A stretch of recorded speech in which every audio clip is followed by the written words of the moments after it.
Hey, how's everybody doing today? Hotep. Hey, this is Michael Imhotep, host of the African History Network show, founder of the African History Network. I'm a talk show host, researcher, lecturer, and writer. Today is Thursday, March 29th, 2018, and we are live, and we should be on Facebook Live right now on our Facebook fan page, The African History Network, The African History Network. All right, so I've been meaning to talk about this story for 2 weeks now. It's been very, very busy. But it's a story about National Geographic. And this deals with their April 2018 issue of National Geographic. Is dedicated to the concept of race, understanding the concept of race. They talk about racism as well. And they also reckon with their past history of what they described as racist coverage of non-European people. Okay, so I want to talk about this. It's a lot of history here. We'll talk a little bit about the online lecture I'm doing Saturday, March 31st at our online school, the African History Network School, dealing with the film Black Panther, analysis of the film Black Panther, the cultural influence, African history, things like this, okay? And you can register for that at AfricanHistoryNetwork.com, AfricanHistoryNetwork.com. All right, I'm going to post the information here for the broadcast and pin it. All right, so we'll talk about that, and then also we'll talk some about my appearance in Baltimore, Saturday, April 7th, Sunday, April 8th at the Baltimore Natural Hair Care Expo. Okay, so you may have seen some coverage about this. I know NPR.org had a big article about this. I've seen news stories about the April issue of National Geographic, and some of you saw the image they have of the white girl and African American girl who are both twins. Okay, they're both twins. They're twins, and you can see it here. And it says this is the cover of their issue, April issue, and it talks about how these two girls who are twins. It says black and white. These twin sisters make us rethink everything we know about race. Okay. And you've heard me talk about the concept of race before. And you have to understand history as well. The concept of race has not always existed. Racism has not always existed. Racism is a system of advantage and privilege distributed based upon race, which comes out of the ideology of European white supremacy. Racism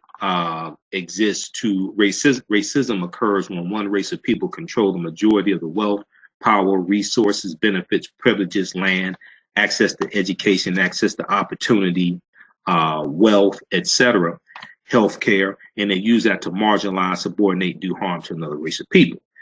Okay, that's what racism is. The concept of race is the stratification of humanity into different quote unquote groups based upon a concept called race that largely evolves in the 16th, 17th, and 18th centuries. And you have people like Dr. Johann Friedrich Blumenbach, who in 1779 coined the term Caucasian.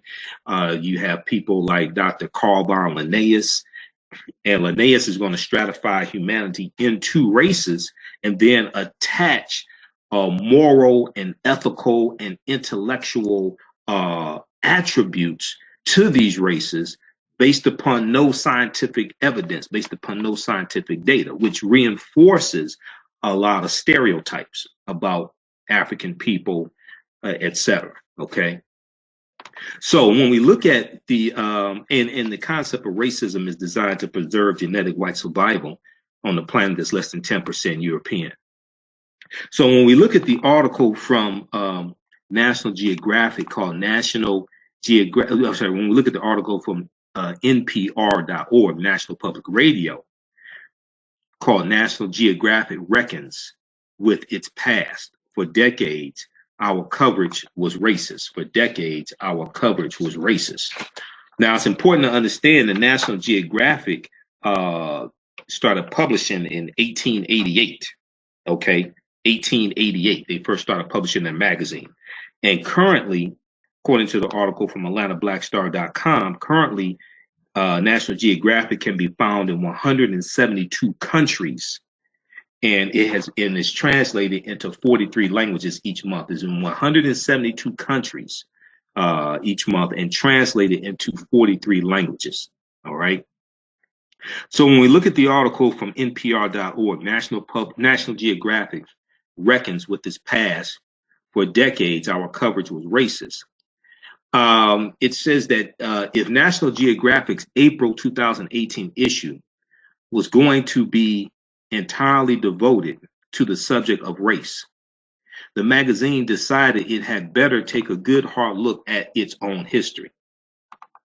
So the editor-in-chief at National Geographic, her name is Susan Goldberg, and she asked historian John Edwin Mason, who's a professor of African history and the history of photography at the University of Virginia, to dive into the National Geographic's nearly 130-year archives and report back on what he found.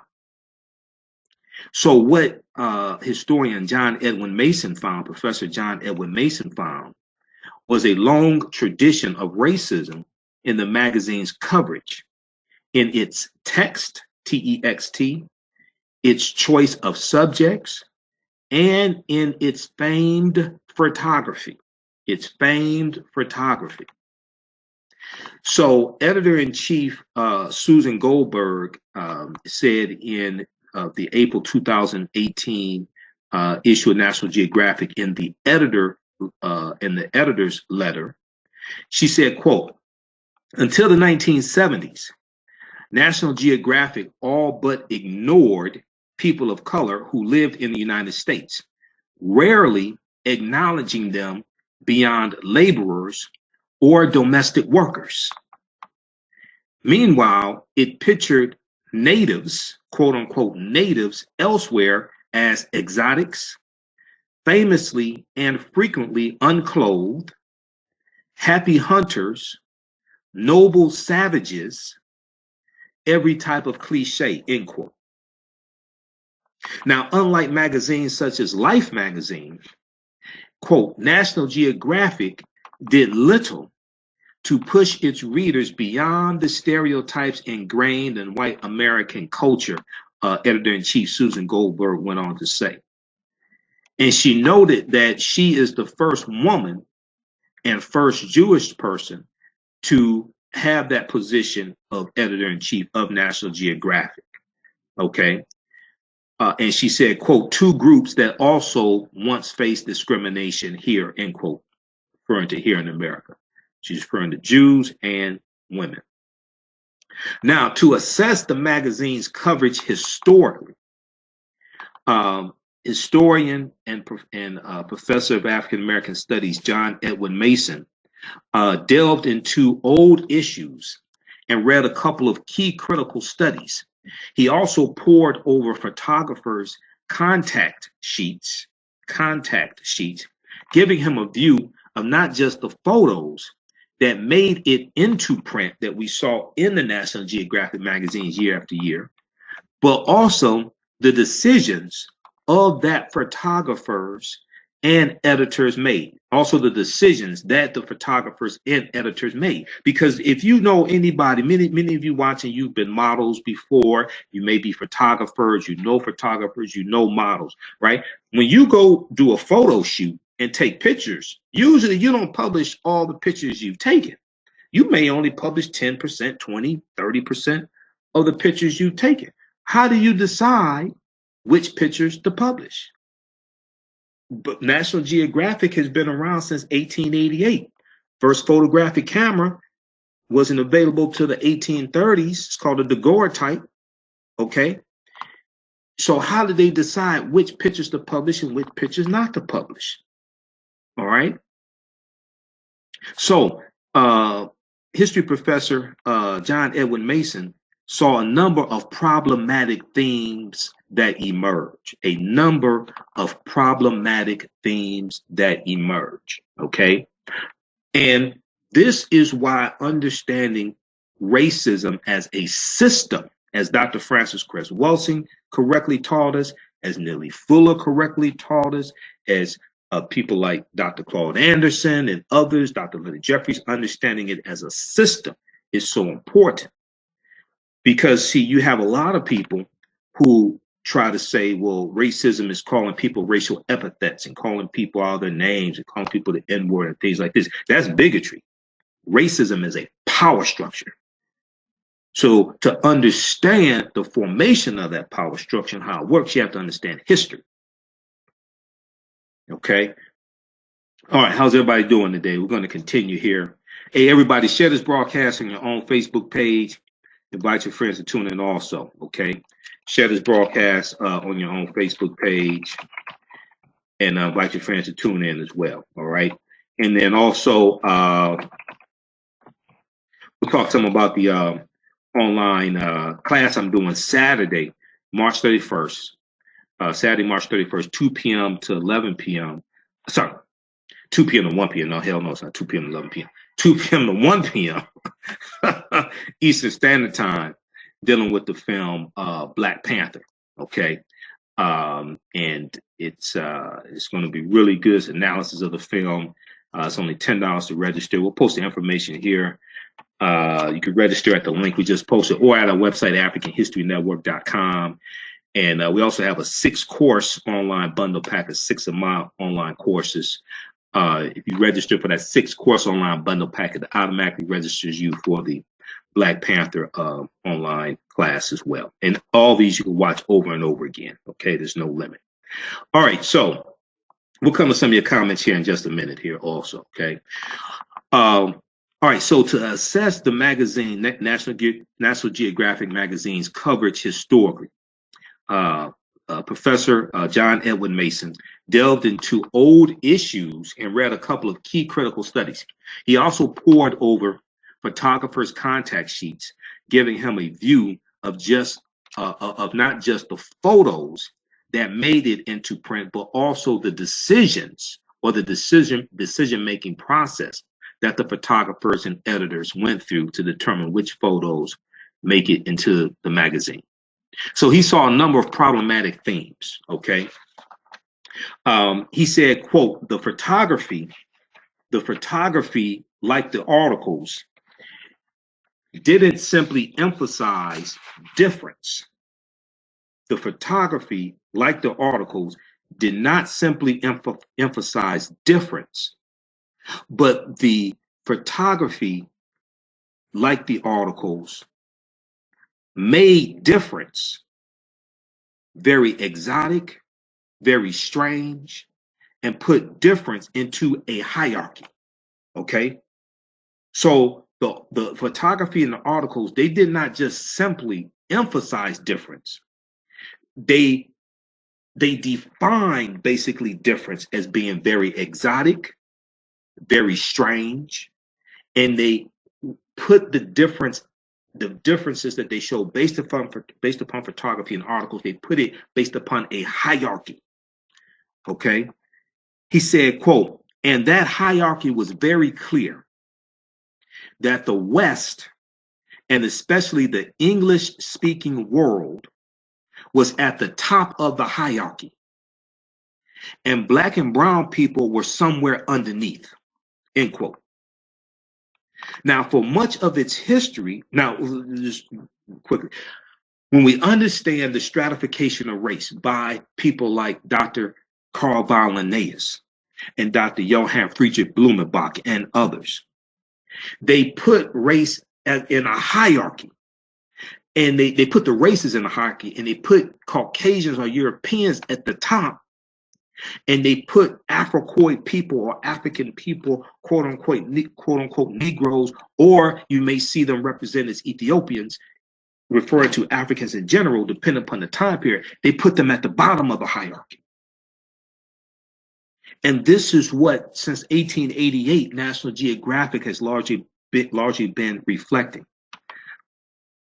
So the article goes on to say, for much of its history, the pages of National Geographic depicted the Western world as dynamic, forward moving, and very rational. Forward moving technology, views, things like this, moving into the future. For much of its history, the pages of National Geographic depicted the Western world as dynamic, forward moving, and very rational. Meanwhile, Professor John Edward Mason says, quote, the black and brown world was primitive and backwards and generally unchanging, end quote. But it was African people who created technology. It's African people who laid the foundations for the technological advances that the West are using. It's African people who had the first university. Even when you study Europe, the first university in Europe, the University of Salamanca in Spain, built around 1285 AD, is built by African Moors and Arabs. And these first universities in Europe, University of Toledo, University of Bologna, Cambridge University, Salamanca, these first universities were studying the Moorish science text, the Moorish science text. They were studying the teachings that the African Moors took into Europe. And these are teachings coming from the Nile Valley region of Africa. These are teachings coming especially from ancient Kemet, ancient Egypt. And these Africans are taking these teachings into Europe.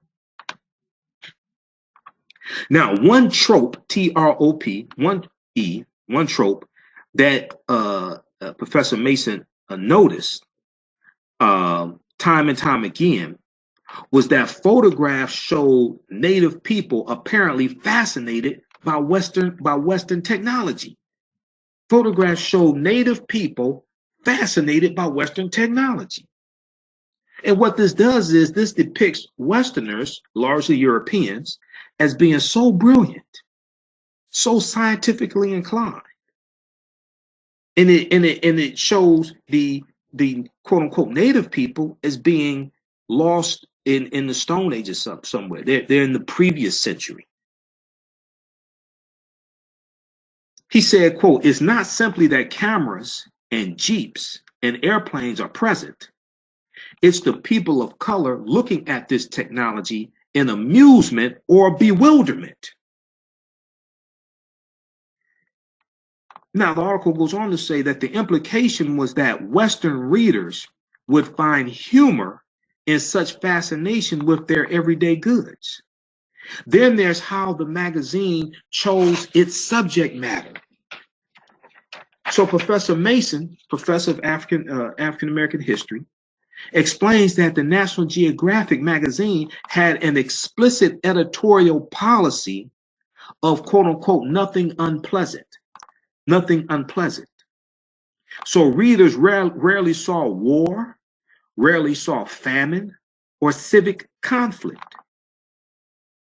So Professor Mason points to an article on South Africa from the early 1960s that barely mentions the Sharpeville massacre in which 69 Black South Africans were killed by police. Okay? Now, if you saw my podcast from a couple of days ago, you saw a Facebook Live broadcast from a couple of days ago, you know that we talked about the Sharpeville. We talked about the Sharpeville massacre. There was a article from Face to Face Africa, face2faceafrica.com, which is one of the African news websites I monitor on a daily basis. They had an article about this. 69 Black South Africans were killed during the infamous 1960 Sharpeville massacre. Okay, this is in 1960. This is during apartheid in South Africa. Very little talk about this, however, in National Geographic magazine. We're going to post a link to the article from face2faceafrica.com for you to check out. We posted that here on the thread of the broadcast, and we'll post this in on our online school also for this broadcast as well. All right. Okay, so let's continue here, and I'll show you this picture here in just a second. So he points to an article on South Africa from the early 1960s that barely mentions the Sharpeville massacre, in which 69 Black South Africans were killed by police. Okay, and He said, quote, there are no voices of Black South Africans. That absence is as important as what is in there. The only black people the only black people are doing exotic dances, servants or workers. Okay, so he's talking about when they talk about South Africa, they just show you images of the Zulu doing dances, African people doing exotic dances or servants or workers. They're not talking about the oppressive conditions that they're living under. He said it's bizarre, actually, to consider what the editors, writers, and photographers had to consciously not see. Okay, so let's flip over here and let's look at this picture. And when I teach my online courses, we use this technology so I can show you online, show you websites, we incorporate a PowerPoint presentation, things like that. All right. So this is from the article from NPR.org.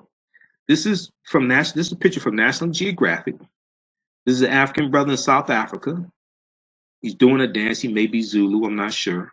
He's doing a dance, and the caption says, South African gold miners were, quote, entranced by thundering drums, end quote, during vigorous tribal dances. A 1962 issue reported, 1962 issue of National Geographic reported. Okay, no talk about the apartheid system or the oppressive apartheid system that they're operating under, right? Okay. So, now then there's the way, so the article goes on to say, then there's the way women of color were often depicted in the magazine. They were depicted as topless, bare-breasted. Professor George Mason, I'm sorry, not George Mason, Professor John Edwin Mason, okay, Professor John Edwin Mason, professor of African American history and photography at the University of Virginia, he said, quote, teenage boys could rely in the 1950s and 1960s on National Geographic to show them bare-breasted women, as long as the women had brown or black skin. He said, I think the editors understood this was frankly a selling point to its male readers. Some of the bare-breasted young women are shot in a way that almost resembles glamour shots, end quote.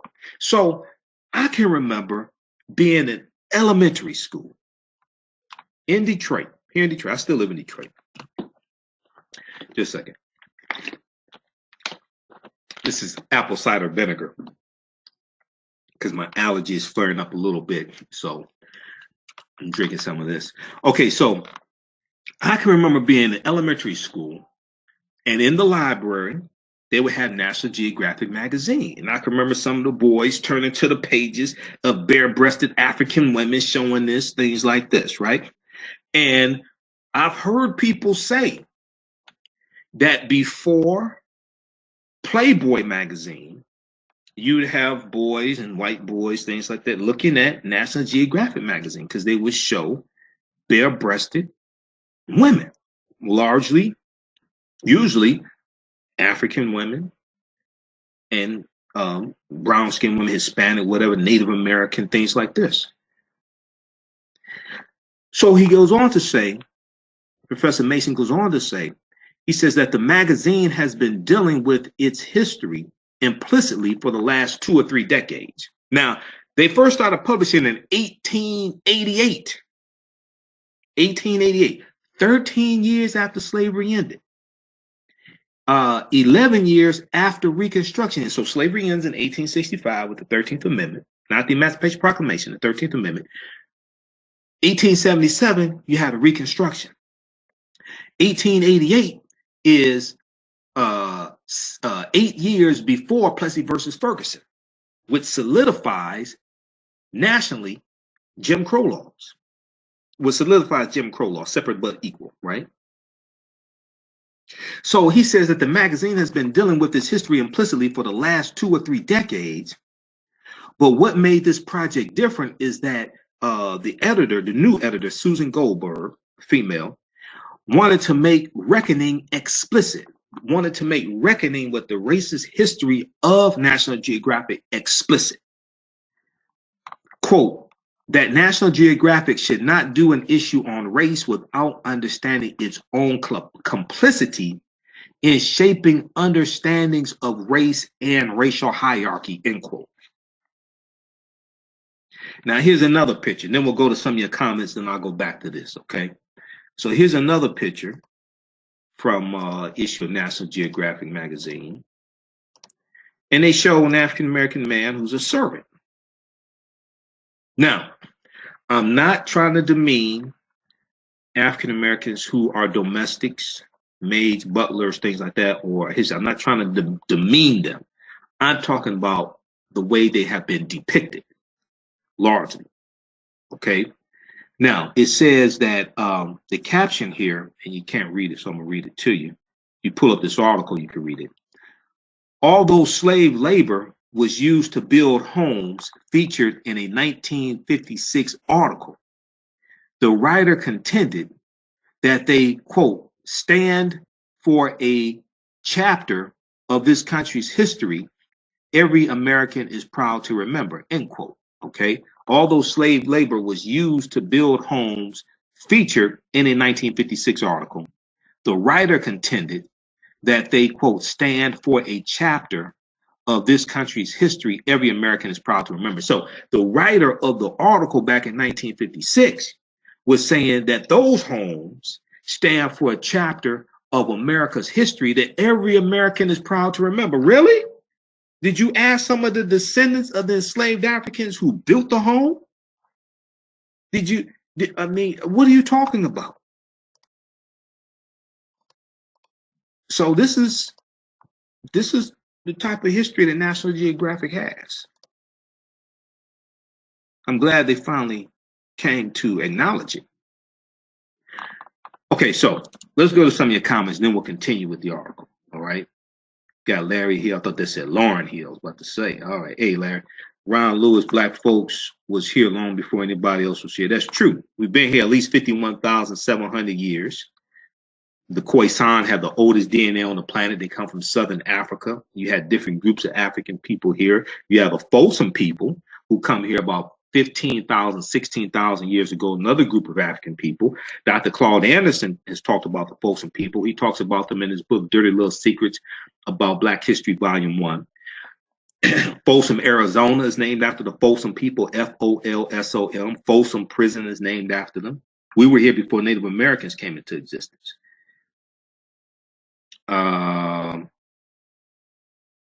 Let's see. Who else we have here? Okay, we got Ron Gunja Mon from Mississippi. Vanessa said our knowledge has been used by others with no attribution to Kemet throughout history. Yeah, read Stolen Legacy by George G.M. James. Greek philosophy is stolen, ancient Egyptian philosophy, I think it's called Stolen Legacy by George G.M. James. Excellent book which deals with a lot of this type of history. We got Kim on, Angela Flood Williams. Ron said in Africa, they finally going to take back the land from those white folks. Yeah, that's in South Africa. They're taking back the farmland from white South African farmers. They should take them back. They should take it back. Absolutely. It was stolen. It was stolen in the first place. So yes, they should take it back. All right. Okay, so let's continue here. Let's continue here with this article. And then also, yeah, I'm going to post the link again. You know, I'm doing the online lecture coming up this Saturday, March 31st, dealing with the film Black Panther. I'm excited about it. It's a lot of information. I've read about 100 articles dealing with the film Black Panther, been studying it. So we're going to deal with we'll deal with the film. We'll deal with themes in the film, messages, the African cultural relevance of the film, impact it's having around the world. It's a lot of information. Okay, 2 p.m. to 4 p.m. It's $10 to register for the online lecture. It's not on Facebook. It's at our online school, the African History Network School. You'll be able to watch it over and over again. Also, we just posted a link there. And also, You go to AfricanHistoryNetwork.com, AfricanHistoryNetwork.com. Register there, and that link also has the information. You can register for our 6-course online bundle pack, which includes my online course dealing with ancient Kemet, the Moors, and the Ma'afa, understanding the transatlantic slave trade, what they didn't teach you in school.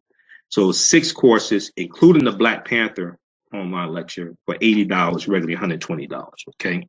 We've got Sean. He said, "Hey, South Africa, better watch out for the UK." Ron said, "Read some Diop Civilization." Yeah, shank out the joke. Dr. Shake out the joke. Yeah, Civilization and Barbarism. Okay, so let's continue here. Okay, so the article goes on to say, this is from National Public, NPR, National Public Radio. National Geographic reckons with its past for decades, our coverage was racist. For decades, our coverage was racist. Now, you've heard me talk about before how racism and white supremacy is a global system. White supremacy is a global system. National Geographic started publishing in 1888. Okay, National Geographic reaches 172 countries. 172 countries around the world, and is translated into 43 different languages each month.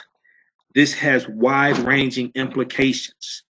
Okay, this shapes the way people think, feel, act, and behave.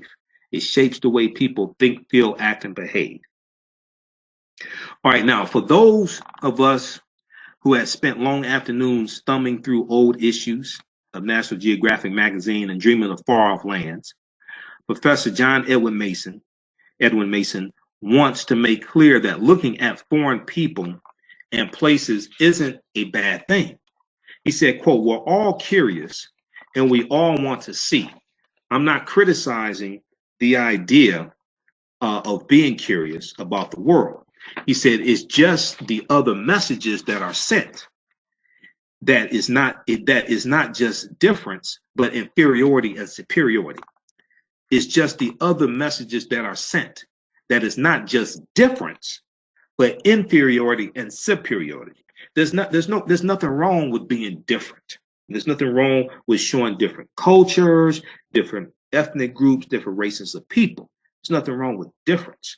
But when you tacitly, subconsciously, overtly, or covertly present the differences based upon a hierarchy, based upon superiority and inferiority, that's a problem.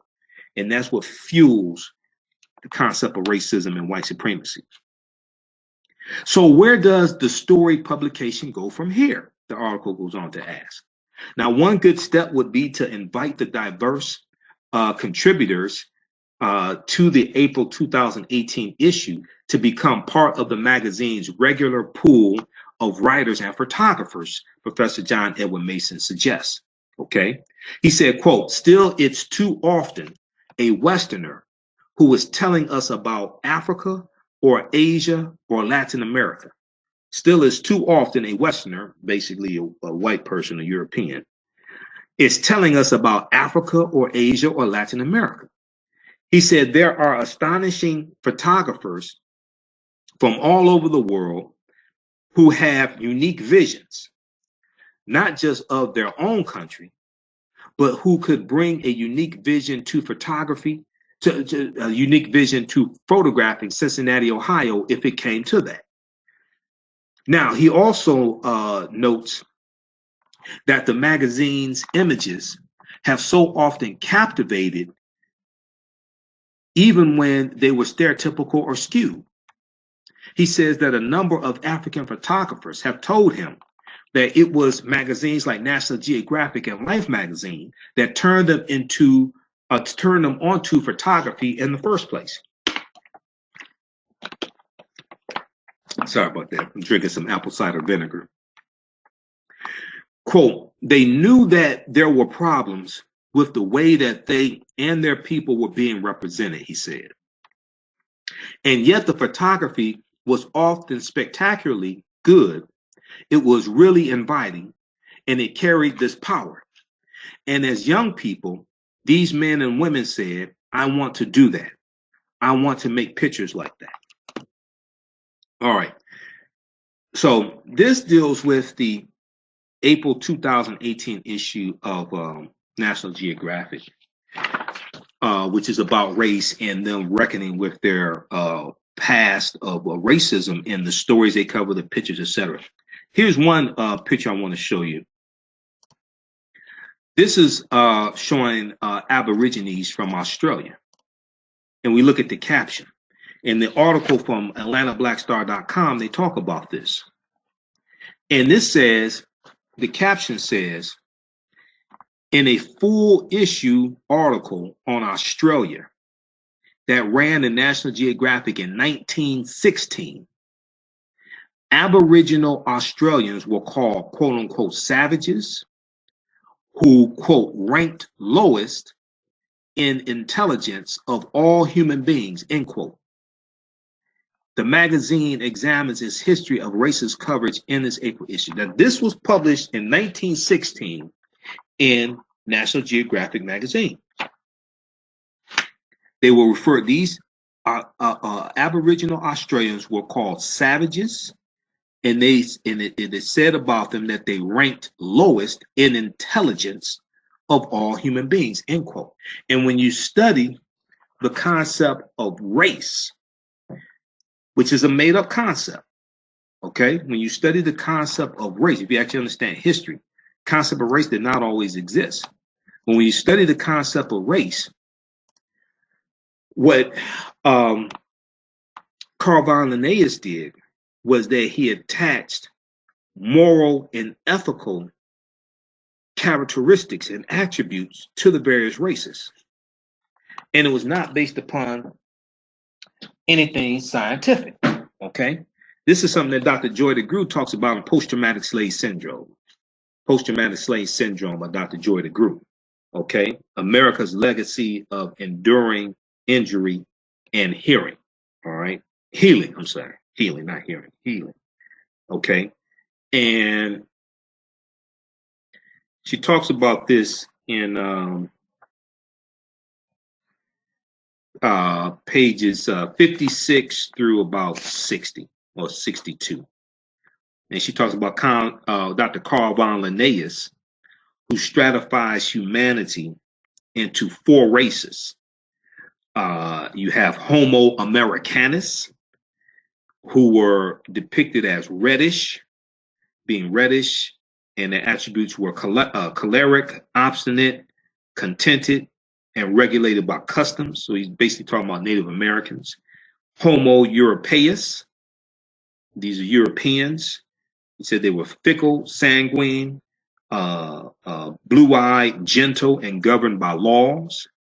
Homo Asiaticus, talking about Asians, depicted them as sallow, grave, dignified, avaricious, and ruled by opinion. And Homo Afer, A-F-E-R, Homo Afer, referring to African people. They were phlegmatic, cunning, lazy, lustful, careless, and governed by caprice. These are attributes associated with various races.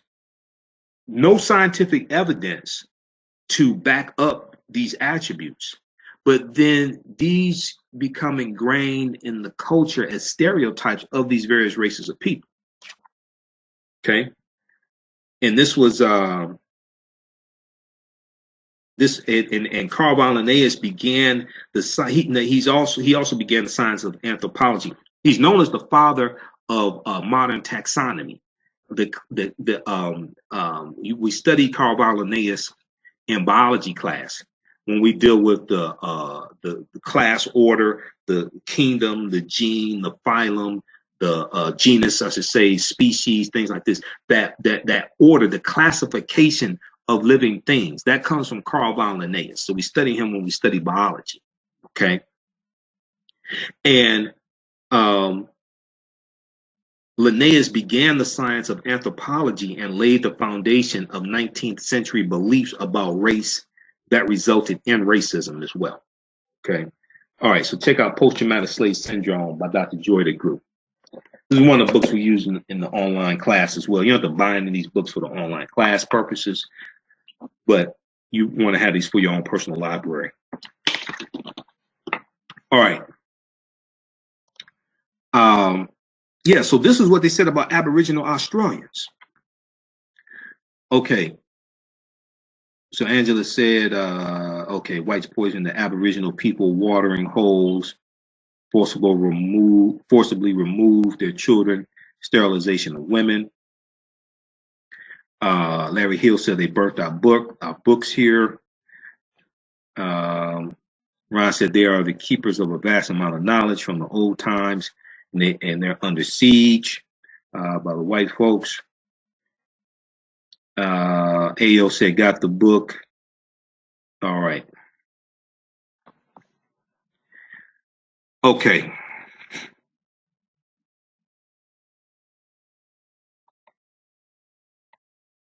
All right, so let's continue here. Okay, so that was an article from National Public Radio. Now, in the article from AtlantaBlackStar.com called National Geographic Admits to Generations of Racist Journalism from March 13th, they say that, for example, in a 1916 article about Australia, the caption on a photo of two Aboriginal people read South Australian blackfellows. South Australian blackfellows. These savages rank lowest in intelligence of all human beings. Okay. And let me see, was there anything else from that article? Now, National Geographic was one of the first advocates of using color photography in its pages and is well known for its coverage of history, science, environmentalism, and the far corners of the world. It currently can be found in 172 countries and 43 languages every month. That's a huge reach. That's a huge reach. All right. So how's everybody doing today? Share this broadcast on your own Facebook page. Invite your friends to tune in also as well. And I'm going to post the link again here. So you know I teach online classes as well, online courses. We have one coming up this Saturday, March 31st, dealing with the film Black Panther, dealing with different themes covered in the film. We deal with African cultural influence. We deal with African history. We deal with some history of the Black Panther comic book as well. Another online course that I teach is called Ancient Kemet, the Moors, and the Ma'afa. Understanding the transatlantic slave trade, what they didn't teach you in school. Ancient Kemet, the Moors, and the Ma'afa. Understanding the transatlantic slave trade, what they didn't teach you in school. Okay, and that is a 7-session, 14-hour online class that I teach. It's all on demand. So as soon as you register, you can start watching it. And there's 20 hours of bonus content also. So you can buy the classes individually, the courses individually, or you get them in a bundle pack. And we have a bundle pack is $80. It's 6 courses in the online bundle pack. So we just posted the link there. You can register for that. And then also you can go to AfricanHistoryNetwork.com, AfricanHistoryNetwork.com as well. It's right on the homepage, AfricanHistoryNetwork.com. All right. Okay, so let me show you some things quickly and then we'll get out of here. So some of the things we'll deal with, many of you have seen the film Black Panther. I've seen a lot of people's comments on social media, and I could tell a lot of people have never read the Black Panther comic book. To understand the film, you have to understand history of the Black Panther character, the comic book, things like this. These are some of the things that we'll talk about in Saturday's presentation, okay? So the Black Panther character, was first introduced in the Fantastic Four comic book in 1966, July 1966, Volume 1, Issue 52. And he was billed as the sensational Black Panther, all right? Now, this was the first African superhero from a major mainstream comic book publishing company. Okay, Black Panther. He was created by Stan Lee and Kirby, Jack Kirby, Stan Lee and Jack Kirby, 1966. Contrary to popular belief, this was not a copy of the Black Panther Party for self-defense. They're not organized until they don't form until October 16th, 1966, in Oakland, California, by Huey P. Newton and Bobby Seale. Okay, this comes out before then. But this was phenomenal because we never saw an African superhero before. Now, what's interesting about this is that in the first in this introductory issue, and it's a two-part, it was a two-part story, issue 52 and issue 53. The Black Panther single-handedly defeats the Fantastic Four in their own comic book. We never saw anything like this before. He single-handedly defeated them. And when you study the Black Panther, not only does he have superhuman strength, cat-like reflexes, things like this, like a panther, he's also a master of armed combat, different forms of armed combat. Okay? So he defeats the Fantastic Four. So you have periods of time, at one point they show him with a half mask. So you see he's African. Other points they show him with the full mask. But they take you into this fictitious African nation called Wakanda. Now, what a lot of people don't know, and this is something we'll talk about Saturday, is that Wakanda is not a made-up word. Wakanda is in Native American languages, like the Sioux Indian language, S-I-O-U-X, the Sioux Native American language. It's in the Omaha Ponca Native American language as well. It means possesses secret powers. It's not a made-up word. You have schools in this country called Wakanda. In Wisconsin, there is a water park called Wakanda, W-A-K-A-N-D-A. I know because I went to their website. I went and researched this stuff. So the word Wakanda is not made up. It's also an African word in the Bantu language as well. It's not made up. Now, I don't know the level of knowledge that Stan Lee and Jack Kirby had of the term Wakanda or the word Wakanda, but I don't think it's something they just pulled out of the sky. So even though this is fiction, you still see references to African history, African culture, and culture relates to history as well.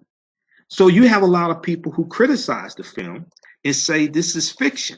We don't need to see a fictitious film to learn about African history. We don't need a fictitious film for this and that, right? Usually these are people that don't study African history, because usually people who really study African history, they see this incorporated and they understand how this has captured the minds and opened up the minds of many of our people who want to then learn about the history from those who teach it. See, and real teachers teach and haters hate. Real teachers teach and haters hate. Okay? So if we look at, for instance, you had an African-American girl who grew up on the south side of Chicago. And oftentimes at night, she would lay on the grass and look up at the stars and dream about going into outer space. Dream about what's up there.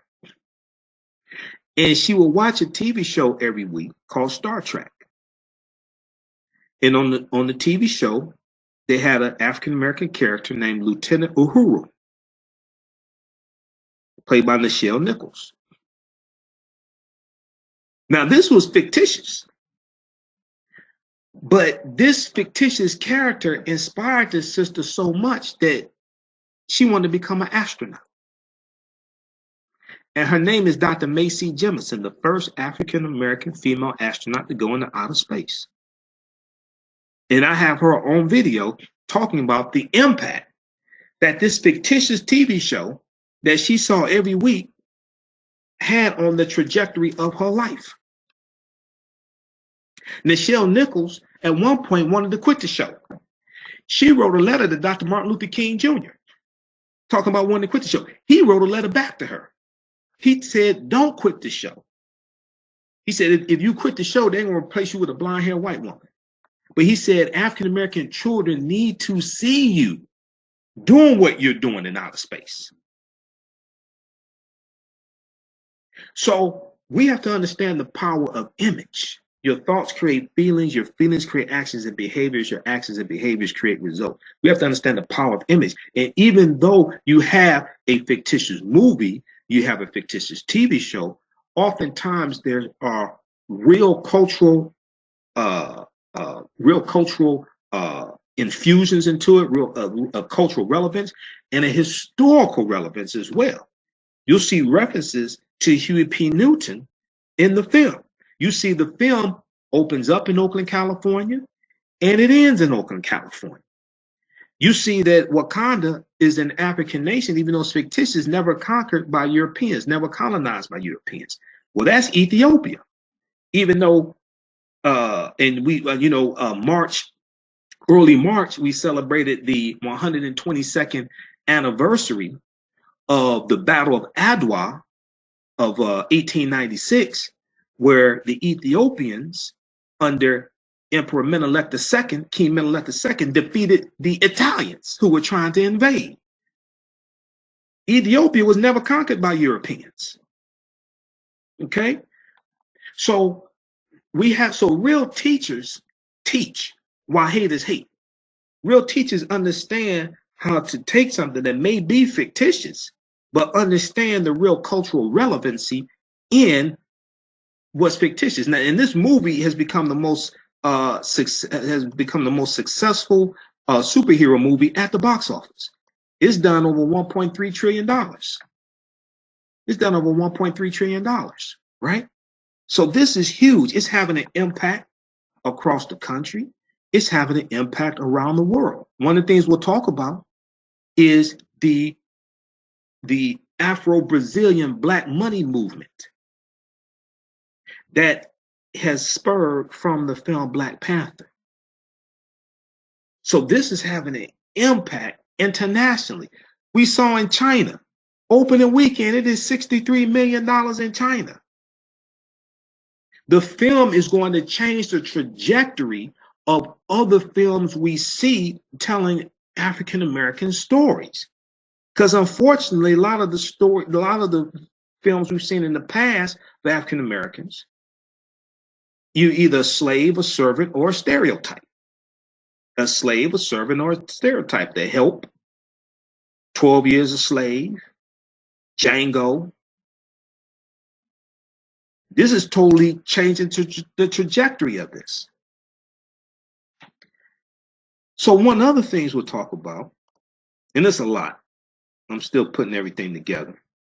The research is done. The research is done. Now it's putting everything into the presentation format. Research, ain't no more research I have to do. Research is done. This is one of them right here. This is the book I ordered. This deals with the previous 52 years of history of the Black Panther comic book. You have to understand the comic book and the characters in the comic book to understand the movie. So I hear people making comments about why they had these white people in the movie, blah, blah, blah. They're in the comic book. What are you talking about? You have to understand the comic. If you go see a movie about a comic book, you need to understand the comic book to understand the movie. A lot of people don't understand this. So you have to understand the history of the comic book and of the characters to understand the movie. So one of the things we'll talk about are the Dora Milaje, right? From Wakanda. So the Dora Milaje are the African female warriors that protect King T'Challa, who's the Black Panther played by Chadwick Boseman.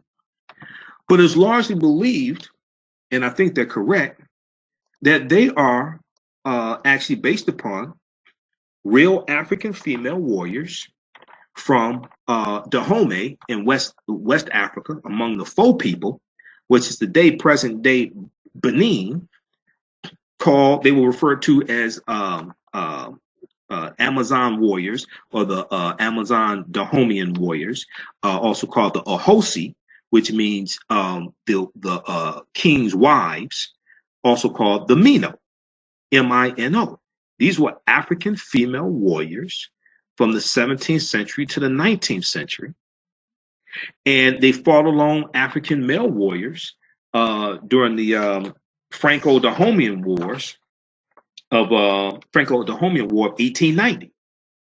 Okay, and these were fierce female warriors who were known to decapitate their enemy in battle.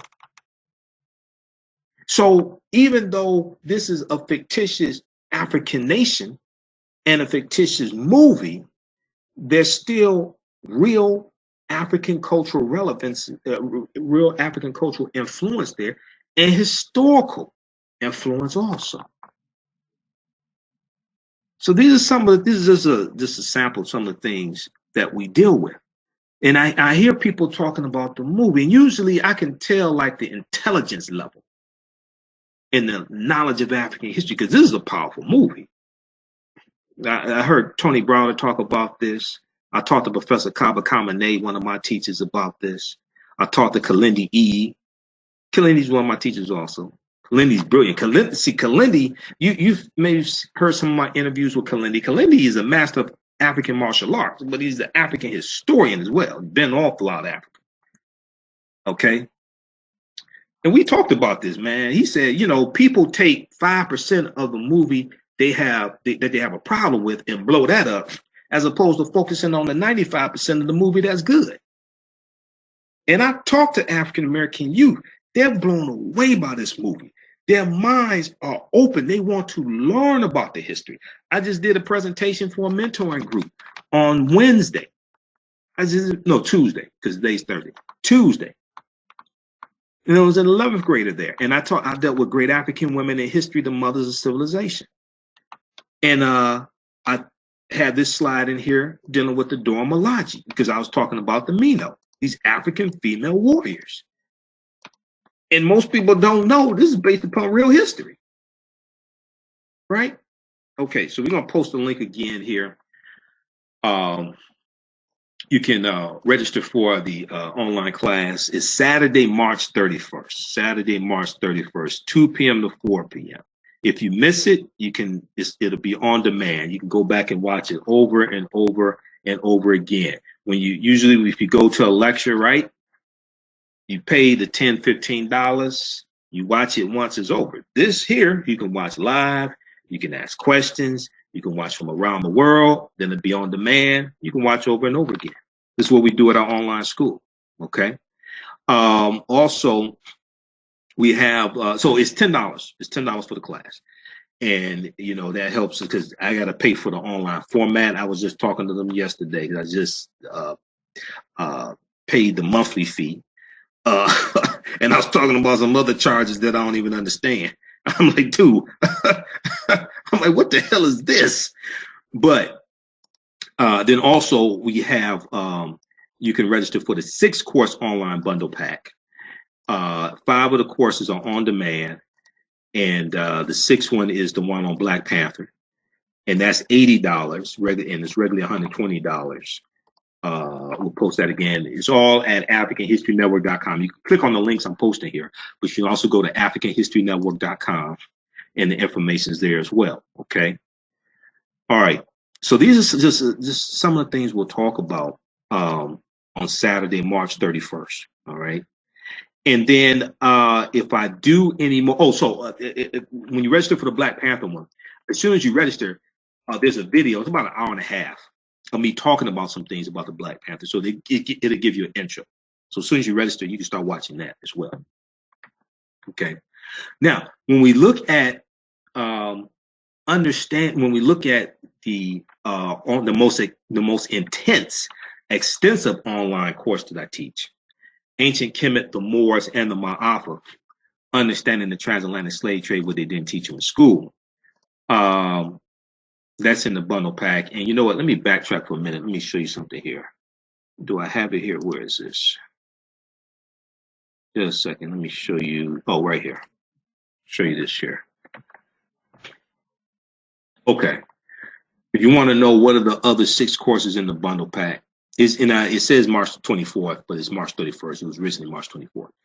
Ancient Kemet, the Moors, and the Ma'afa, Understanding the Transatlantic Slave Trade, what they didn't teach you in school. the Black Panther online lecture, Great African Women, the History of the Mothers of Civilization, African American Resistance in the Era of Donald Trump, Voter Suppression, Reparations, and How Elections Have Consequences, how Richard Nixon's war on drugs was a war on the African American community, and Empire Strikes Black. So those are Empire Strikes Black, the propaganda of the media. So those are the 6 online courses in that 6-course bundle pack. All right, that's the best value. Okay, so when we look at somebody posted, who was it? Larry, I think it was Larry. He said we've been here for a long time or something like this. And you heard me talk about the term Wakanda, right? That's in some Native American languages. Well, we know the first Americans were Africans.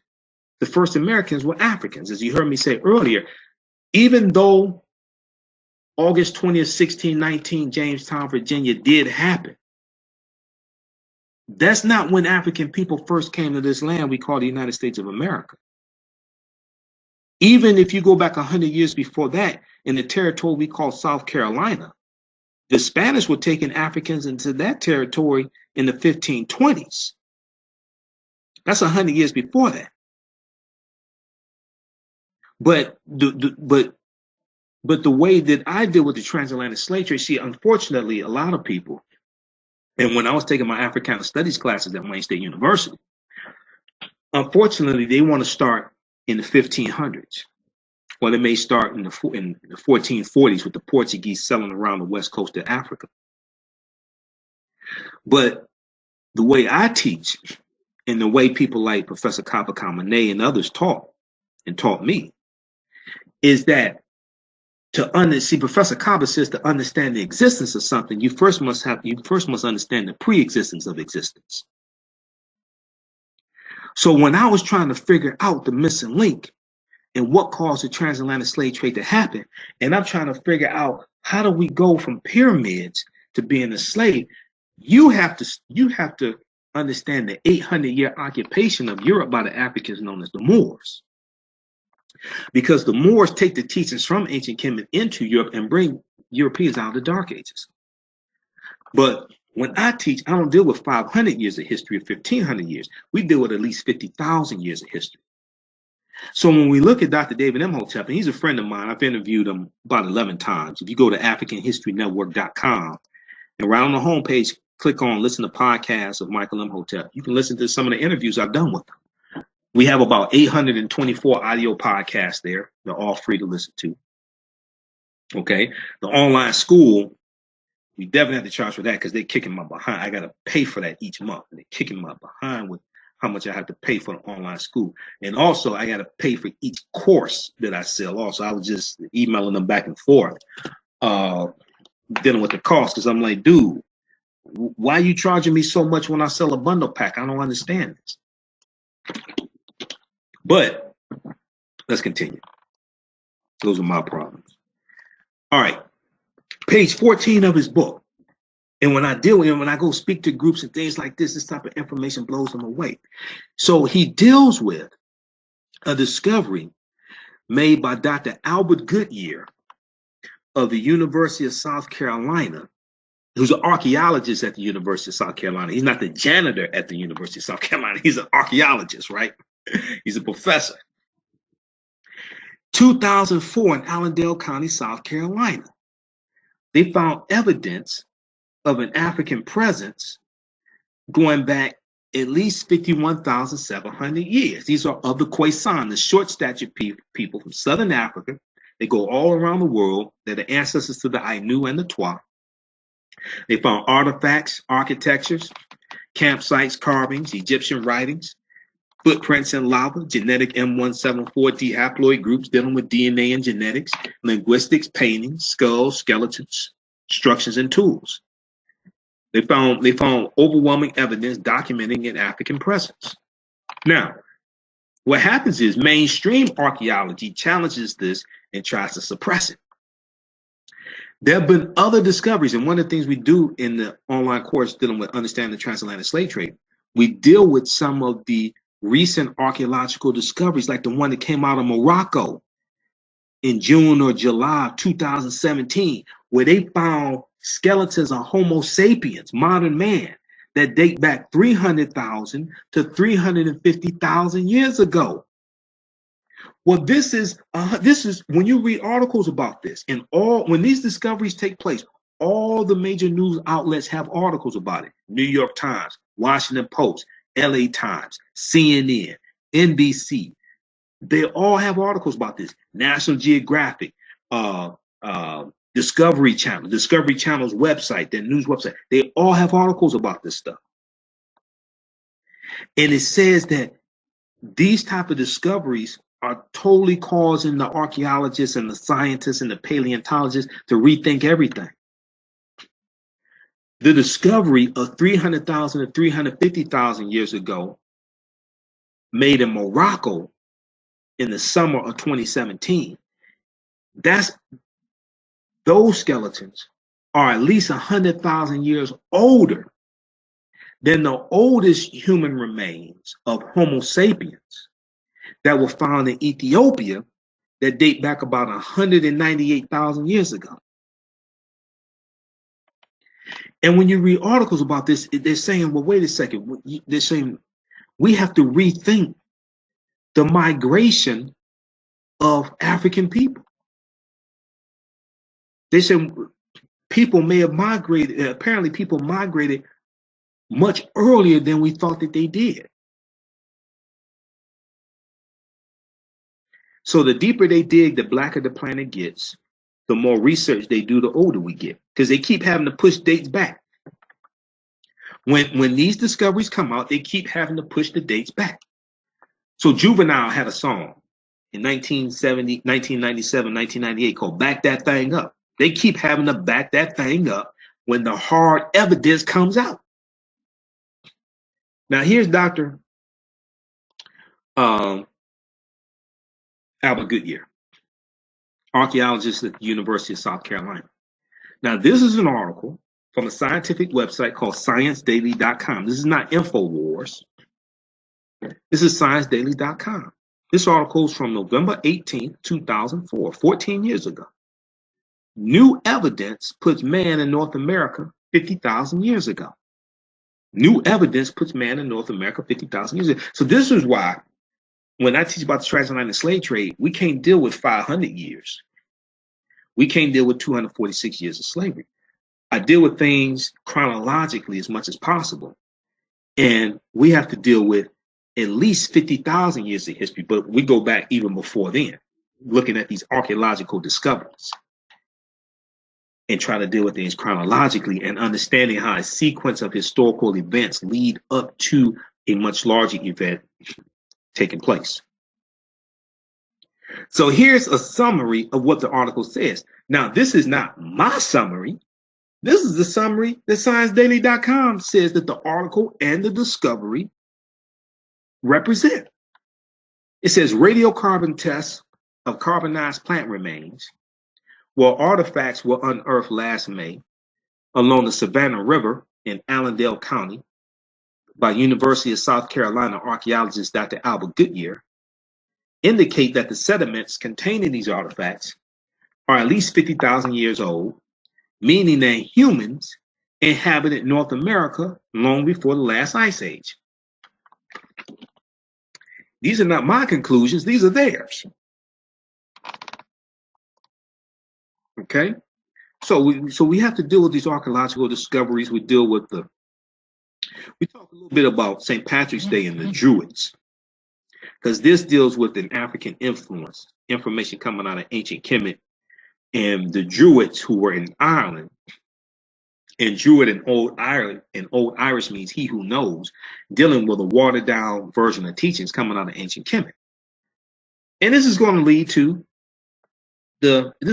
to Patrick, a British slave, being sent into Ireland in 432 AD by Pope Celestine I to convert the Irish to Christianity. Okay. At this time, the Catholic Church doesn't exist. Catholic Church doesn't come into existence until 11th century AD. But he's going to kill off a lot of the Druids and the Irish people and convert them to Christianity. And people celebrate March 17th. They celebrate a mass murderer named Patrick. He was a mass murderer on behalf of the Christian church. So this caption here deals with African Americans who celebrate St. Patrick's Day. We know early this month was St. Patrick's Day. Some of you all saw my broadcast dealing with that, dealing with St. Patrick's Day.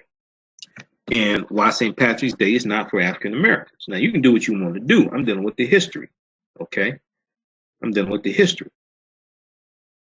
And it says, I hope for the day I see Black folks this prideful about their own history, fixing our own problems and unifying for a Black agenda. Okay. And you've heard me say before, if you wear green on St. Patrick's Day, will you wear black and green on African Liberation Day? If you wear green on St. Patrick's Day, will you wear red, black, and green on African Liberation Day, which is May 25th? If not, why not? So we talk about the lost city of Egypt, Thomas Heraclion, swallowed by the sea 1,200 years ago. This information came out, the discovery was revealed in 2013, lost city of Egypt. And then, let's see here, let me get to the synopsis. So, of course, we have to talk about the Moors. You can't talk about the transatlantic slave trade while dealing with the 800-year occupation of Europe by the Africans known as the Moors, and what the Moors take into Europe, the science, the algebra, the spherical globes, the almanacs, the chemistry. They introduced something called alchemy, which today we call chemistry, different types of foods, different types of musical instruments, all different types of things like this. The Moors take into Europe, and this saves Europe. When they go in, about 90% of the European population is illiterate. The teachings they take in are going to be learned, or a portion of the teachings are going to be learned by a group formed in 1118 AD during the Second Crusades. They call themselves the Poor Knights of Christ, who become known as the Knights Templar. And when the Knights Templar are disbanded, and you have a group disbanded in France, October 13th, in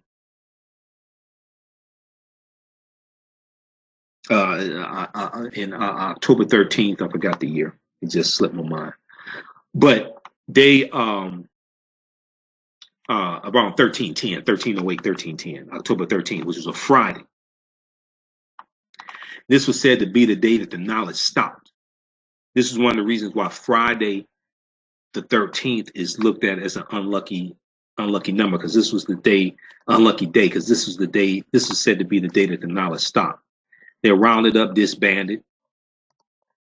When we go back and look at this right here, this term at the bottom, called frigatriskaidekaphobia, deals with the fear of Friday the 13th, frigatriskaidekaphobia. Frigga, or Freya, or Freya, was the wife of Odin in Scandinavian mythology. The day of the week, Friday, is named after Freya, or Freya, or Frigga, the wife of Odin. Wednesday used to be called Woden's Day or Odin's Day. Thursday was called Thor's Day. So when you study the etymology of words, it takes you back to history. And when you study the origins of the days of the weeks, it takes you into Scandinavian mythology. Some of the days of the week take you into Scandinavian mythology. But frigatriskaidekaphobia deals with the fear of Friday the 13th. And part of that fear comes from what happened October 13th, okay, about 1310, Friday the 13th, with the Knights Templar being disbanded, and this was said to be the day that knowledge stopped. Now, when they're disbanded, those teachings are going to go underground, and they resurface as the Scottish Rites of the Freemasons. They resurface as the Rosicrucians, things like this. These various secret societies, or some people call them societies or secrets, because Freemasons today, they ain't a secret. Now, some of the things they teach are secrets, but people will tell you, I'm a Freemason. They don't hide it.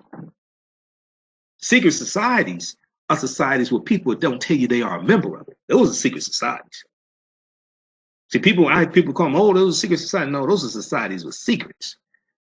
They wear medallions that say Freemason. They wear a ring. You'll see medallions on their cars. People that are part of secret societies don't do that. They don't tell you they are a member.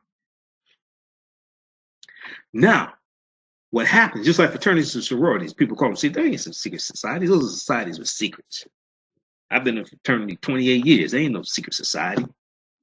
You know, they tell you they're a member. They'll invite you to their events. I mean, come on. Get the hell out of here with this nonsense. All right. Okay, so now,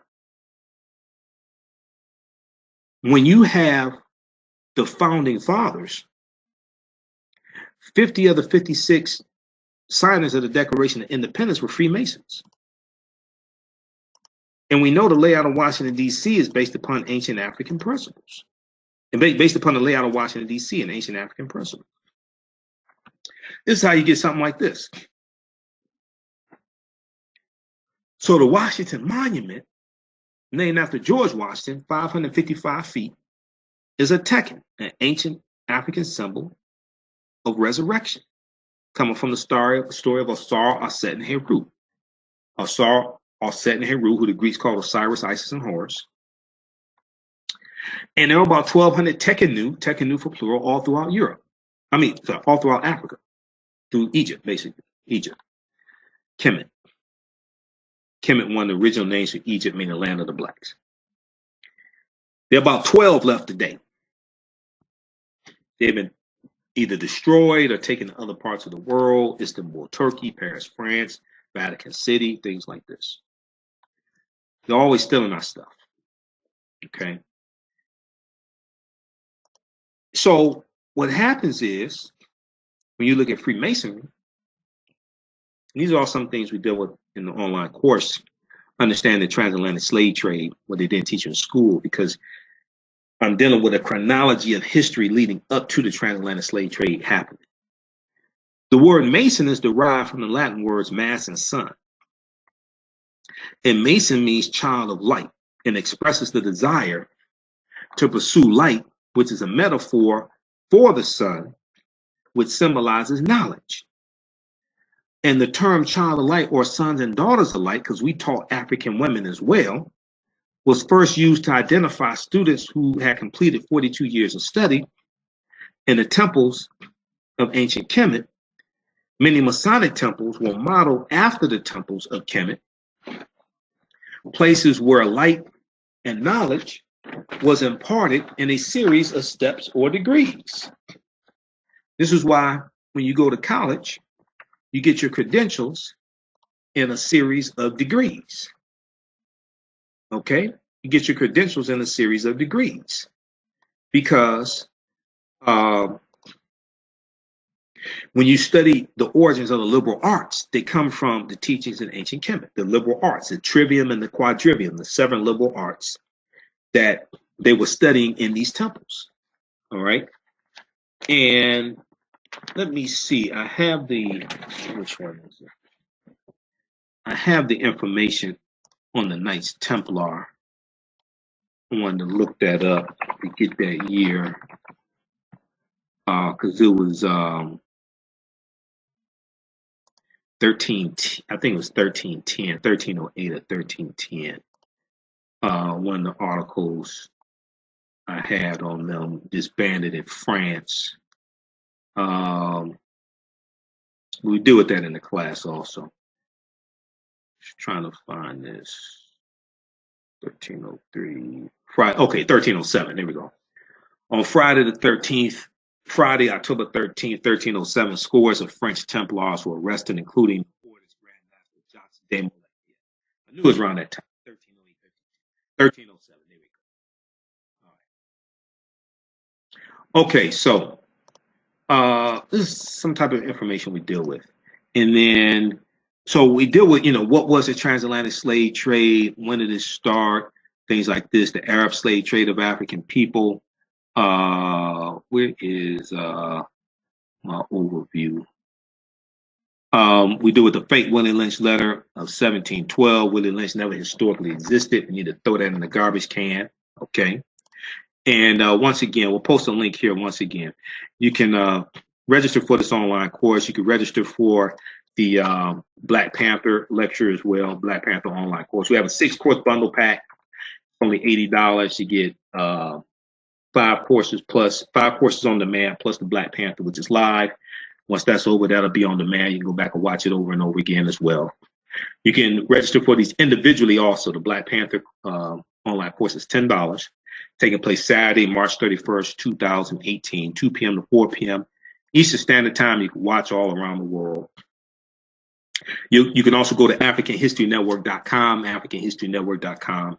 Got the information there. You can register there. What we do, what was the transatlantic slave trade? What were some of the events that led to the starting? What role did Christopher Columbus play? Columbus was crucial in the transatlantic slave trade spreading. And also, Columbus never came to this land we call the United States of America. So we need to stop lying to our children, telling them that Columbus discovered America. Okay, closest he came here was Cuba, which is 90 miles away. At least 70% of the people he came in contact with on his 4 voyages were African people. Did Africans sell themselves into slavery?